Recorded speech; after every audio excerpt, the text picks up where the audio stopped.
anak-anak semuanya. Gimana nih kabarnya hari ini? Gimana sih perasaannya hari ini belajar tapi di rumah? Pasti ada yang senang, ada yang sedih juga ya. Nah, pada kesempatan kali ini, Ibu Ruth akan menyampaikan firman Tuhan untuk chapel kita hari ini.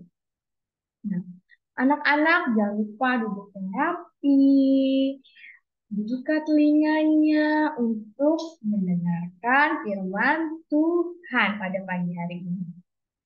Oke, pada pagi hari ini kita akan ibu akan menceritakan kisahnya Lot dan juga Abram.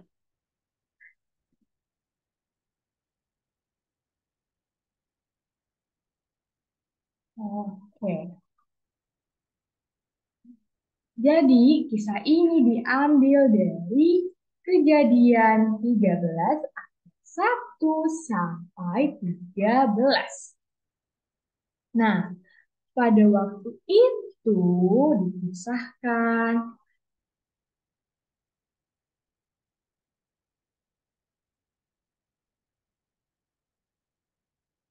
dikisahkan bahwa Abram pindah dari tanah Mesir ke kota Negeb, di mana pada saat dia pindah ke kota Negeb, dia memiliki harta yang sangat banyak. Harta yang sangat banyak itu terdiri dari apa saja, Bu? Dia memiliki ternak yang banyak, lalu dia juga punya emas yang banyak, dan juga dia memiliki perak yang banyak. Sehingga hartanya itu sangat banyak. Nah, jadi akhirnya ketika dia pindah ke kota Negeb, Abram ini tidak sendiri. Ternyata ada seseorang yang ikut bersama, yaitu orang tersebut adalah Lot. Pasti anak-anak bertanya-tanya, siapa sih Bu Lot tersebut? Kok dia bisa ikut sama Abram?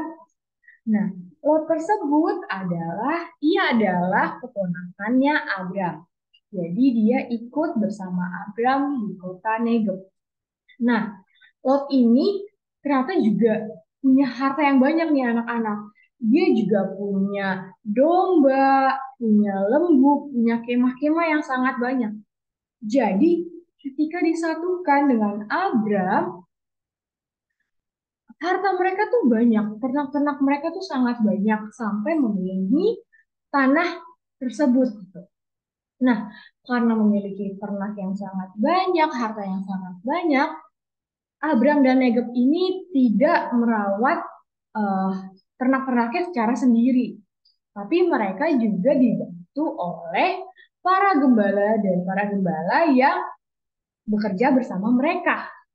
Jadi ternak-ternak yang sangat banyak tersebut tidak dirawat oleh Abram dan Lot saja, akan tetapi para gembala pun ikut menjaga dan merawat ternak-ternak tersebut. Nah, lalu akibat ternak mereka yang sangat banyak tersebut, akhirnya pada suatu hari ketika para gembala itu sedang bekerja, mereka eh, tiba-tiba bertengkar, mereka berkelahi seperti yang ada di gambar. Pasti anak-anak bertanya-tanya nih, kenapa Bu kok bisa para gembalanya bertengkar gitu. Nah, jadi ternyata ketika mereka sedang menjaga ternaknya, mereka itu bertengkar akibat memperebutkan ternak-ternaknya, memperebutkan tanahnya, memperebutkan air yang ada di sana, dan juga memperebutkan rumput-rumput untuk makannya para ternak tersebut gitu. Jadi para gembalanya Abram bilang ini milikku, tapi uh, para gembalanya Lot juga bilang ini miliknya Lot. Jadi mereka tuh bertengkar gitu, keduanya untuk memperebutkan satu sama lain. Nah, hal tersebut dilihat oleh Abraham dan membuat Abraham jadi sedih. Nah, karena Abraham sedih, dia pun datang kepada Lot dan berbicara kepada Lot bahwa ini tidak baik jika mereka tetap di tempat yang sama. Ya, Abraham meminta Lot untuk memilih tanah yang sebelah kiri atau tanah yang sebelah kanan. Kira setelah Lot memilih dan Abraham mendapatkan sisanya, akhirnya mereka pun berpisah. Lot memilih tanah yang sebelah kiri, yang dimana tanah tersebut adalah tempat yang makmur, yang banyak airnya, yang banyak makanan. Sedangkan Abraham di tempat yang kurang makmur, yaitu yang tandus dan tidak ada air. Nah, kenapa Bu? Kenapa ini menjadi masalah? Karena tanah yang dipilih oleh Lot adalah tanah yang berada di dekat kota Sodom atau tempat yang banyak orang-orang melakukan dosa. Tapi karena Lot tergiur untuk memiliki tanah yang makmur, akhirnya dia tidak memikirkan hal tersebut. Dia tidak memikirkan bahaya tersebut. Dia tetap memilih keinginannya dibandingkan memilih apa yang baik. Akhirnya Adam pun menetap di kota Kanaan, di tanah Kanaan, dan hidup bersama dengan Tuhan. Nah, setelah waktu berlalu, akibatnya eh, tanah di mana Lot memilih itu pun dijatuhi oleh mara bahaya akibat orang-orang yang terus melakukan dosa. Akhirnya tanah itu pun hancur dan harta yang dimiliki Lot pun juga ikut hancur dan tidak tersisa satu pun. Nah, dari cerita ini kita dapat merenungkan bahwa seringkali kita sebagai manusia menginginkan atau memilih apa yang menurut kita baik, apa yang menurut kita sukai, yang kita inginkan. Padahal belum tentu apa yang kita pilih, apa yang kita inginkan itu adalah baik di mata Tuhan. Ibu yakin kadang seringkali anak-anak juga pasti sering berbuat seperti itu. Tapi dari kisah ini kita diingatkan untuk memilih apa yang benar dan apa yang baik di mata Tuhan, bukan di mata. Nah, di sini ibu mau tanya pada anak-anak, siapa sih yang suka sama yang ada di gambar nih? Yang suka sama permen, suka sama eh, coklat, pasti ibu yakin anak-anak semua suka semua nih. Coba yang suka boleh angkat tangannya nih. Nah, pada suka semua kan sama permen, sama coklat. Ibu juga suka sama permen dan coklat. Nah, jangan coba ibu mau tanya yang satu lagi. Kalau yang ini, ayo. Siapa nih anak-anak yang nggak suka sama sayur, nggak suka makan buah-buahan? Pasti ada saja ya, tapi nah, jika ibu memilih, nah kan kalau permen dan yang tadi kan pasti anak-anak sukai, tapi sayur dan buah-buahan pasti ada beberapa anak-anak yang tidak menyukai hal ini. Nah, jika anak-anak disuruh memilih, anak-anak akan memilih untuk memakan permen dan coklat atau justru makan sayur-sayuran dan buah-buahan. Ayo, pilih yang mana?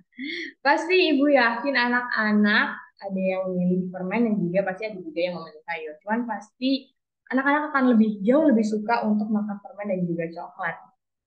Nah, di sini padahal kalau kita ingat-ingat ya anak-anak, sayur dan juga buah-buahan itu kan sehat. Di mana eh, kita dikasih sama Tuhan itu tubuh kita sehat. Jadi seharusnya kita makan juga makanan yang sehat agar tubuh kita juga tetap sehat. Sedangkan kalau kita makan permen, makan coklat setiap hari, akibatnya jadi apa? Iya betul. Akibatnya jadinya tubuh kita tidak sehat, kita jadi sakit. Ntar gigi kita jadi ompong, kita jadi batuk. Jadinya kita tidak merawat tubuh yang sudah Tuhan berikan. Nah, tapi seringkali anak-anak lebih menyukai hal-hal yang kita sukai toh, yang lebih memilih coklat dan juga permen dibandingkan sayur-sayuran yang benar yang kita makan yang sehat. Nah, coba sekarang ibu punya yang kedua nih. Coba siapa yang suka seperti ini nih habis makan coklat, giginya coklat-coklat, mukanya juga ikutan kena coklat, atau juga bisa juga waktu ketika makan es krim. Atau anak-anak yang seperti ini nih, yang sikat gigi kalau habis makan atau sebelum tidur. Jadi giginya tetap bersih. Kalau ibu suruh pilih, anak-anak lebih sering yang mana nih? Lebih sering, ya udah habis makan coklat, saya nggak sikat gigi bu. Atau ya habis makan coklat, habis makan permen, saya selalu sikat gigi kok bu, biar gigi tetap bersih. Atau sebelum tidur saya sikat gigi kok bu, biar ketika tidur eh, gigi saya bersih dan sehat. Nah, jadi kalau misalkan kita pilih nih, pasti pilihan yang baik adalah kita harus menggosok gigi setelah makan apapun itu, setelah makan permen, makan coklat, ataupun makanan yang lain, kita tetap sikat gigi, apalagi kalau sebelum tidur. Iya, sebelum tidur. Karena kita harus menjaga gigi yang sudah Tuhan berikan pada kita secara sehat, secara baik, bagus gitu. Coba nih anak-anak lihat giginya. Ini ada yang ompong-ompong nggak atau ada yang kotor nggak nih? Kalau misalkan masih ada, jangan lupa untuk sikat gigi karena itu termasuk dari cara merawat tubuh kita gitu. Nah, selanjutnya coba. Nah, siapa nih? Ibu yakin semuanya pasti pada suka nih yang ini nih. Siapa di sini yang suka main handphone atau main tablet? Nah, siapa nih yang suka main game dengan gadgetnya, yang suka nonton YouTube atau nonton apapun itu dengan menggunakan handphone? Pasti anak-anak sangat senang kan ya kalau misalkan mama, papa, atau kakak atau abang yang ada di rumah tuh mengizinkan kita untuk bermain handphone. Iya tidak? Iya, ibu yakin masih jawabannya pada iya semua nih. Nah, coba sedangkan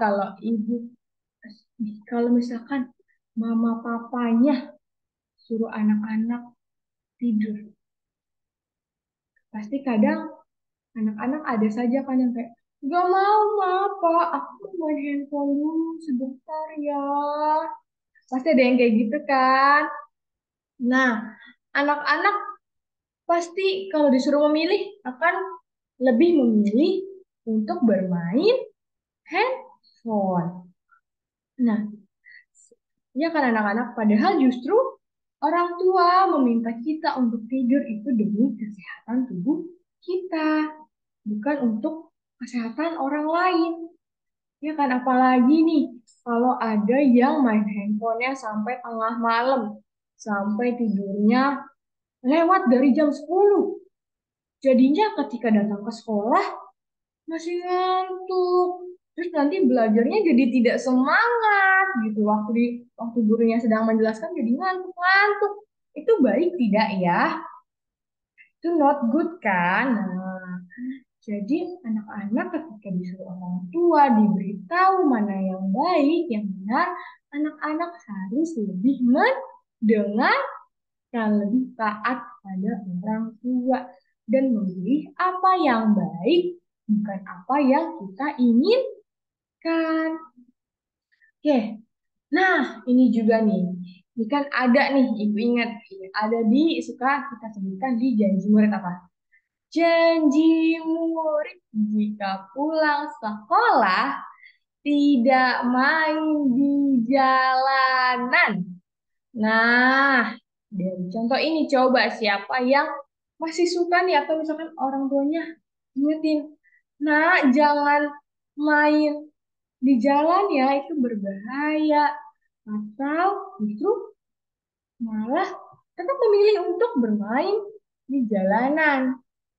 Nah, atau mungkin ada ibu juga yakin pasti anak-anak di sini pasti pada kalau bilang kalau dilarang pasti tidak akan melanggar. Atau justru kita mematuhi hal tersebut, kita mendengarkan orang tua, apa yang diucapkan orang tua benar kita ikuti. Jadi kita bermainnya di playground atau di taman atau mungkin mainnya udah ya udah mainnya di rumah saja gitu. Ibu yakin pasti anak-anak akan memilih untuk bermain di taman atau di rumah saja. Tapi tidak menutup kemungkinan. Mungkin ada juga yang suka lupa nih, suka, oh iya, nggak apa-apa dia main di jalan sekali-sekali gitu. Padahal apa yang dilanggar sama orang tuanya, diberitahu sama orang tuanya dan guru-guru yang di sekolah, itu adalah perbuatan yang baik agar anak-anak ketika bermain tidak celaka, tidak terjatuh, tidak tertabrak mobil atau motor yang sedang lewat gitu kan, tidak membahayakan diri kita. Jadi, anak-anak akan pilih yang mana nih? Bermain di jalan atau bermain di taman, di rumah? Nah, ayo coba pilih nih. Pilih yang mana ya? Nah, kita seharusnya memilih untuk mendengarkan Bapak Ibu guru, mendengarkan orang tua kita untuk bermain di tempat yang aman agar kita juga tetap selamat. Kita tidak terkena bahaya. Nah, jadi sekarang Ibu punya ilustrasi ini. Ada hatinya hitam, dan hatinya putih. Kalau hatinya hitam, itu tandanya hati yang menuju pada lebih memilih untuk berbuat dosa menuju pada keberdosaan. Sedangkan hati yang putih adalah hati yang mau taat, dengar-dengaran apa yang benar di mata Tuhan dan menuju kita berusaha untuk berbuat apa yang baik. Nah, jika disuruh memilih nih anak-anak, anak-anak pilih yang mana? Anak-anak lebih pilih memiliki hati yang putih atau anak-anak lebih memilih hati yang hitam. Ya, ibu yakin anak-anak pasti sudah memilih. Nah, ibu yakin dan percaya bahwa anak di sini adalah Roja pasti akan lebih memilih hati yang putih. Kita sebagai anak-anak Allah pasti ingin untuk memiliki hati yang putih, hati yang menuju ke Allah, berusaha untuk taat dan mau dengar-dengaran pada mama, papa, ibu guru, mau taat dan mau berbuat apa yang baik di mata Tuhan. Jadi, dari firman Tuhan hari ini, Ibu ingin mengingatkan bahwa seringkali kita ini anak-anak dan juga ibu juga kadang masih sering untuk lebih memilih apa yang kita inginkan, apa yang membuat kita senang. Padahal justru itu tidak baik di mata Tuhan. Tapi kita tidak memilih apa yang benar dan apa yang baik di mata Tuhan.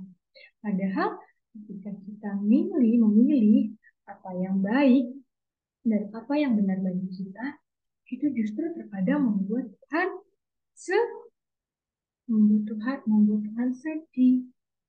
Jadi seharusnya kita sebagai anak Tuhan kita bukan saja hati dan pikiran kita memilih bukan apa yang kita inginkan, tapi kita seharusnya memilih apa yang Tuhan inginkan. Sehingga ketika kita memilih apa yang Tuhan inginkan, memilih apa yang benar di mata Tuhan, kita akan diselamatkan dan kita akan dipelihara oleh Tuhan di sepanjang hidup kita.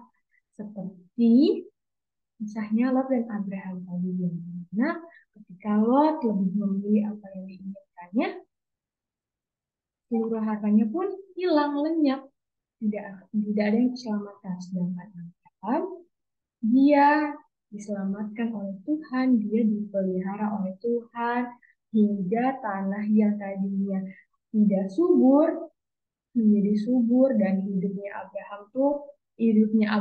Abraham menjadi makmur dan dipelihara oleh Tuhan hingga akhir. Oke, demikian firman Tuhan kita pada hari ini. Ibu mau mengajak anak-anak untuk berdoa. Anak-anak, lipat tangan, tutup mata, mari kita berdoa. Oke, anak-anak, sikat berdoa. Tuhan Yesus, terima kasih Tuhan, karena pada hari ini kami semua masih dapat mendengarkan firman Tuhan di rumah kami masing-masing. Tuhan, kiranya melalui firman Tuhan pada hari ini, kami dapat diingatkan kembali untuk lebih taat akan firman-Mu, lebih dengar-dengaran kepada mama papa, lebih dengar-dengaran juga kepada bapak ibu guru yang ada di sekolah. Tuhan, kami serahkan ibadah kami pada hari ini ke dalam tangan-Mu Tuhan. Terima kasih Tuhan. Kami mengucap syukur. Amin. Oke. Sampai bertemu di lain waktu anak-anak. Terima kasih sudah mendengarkan firman Tuhan hari ini dengan baik. Tuhan Yesus memberkati.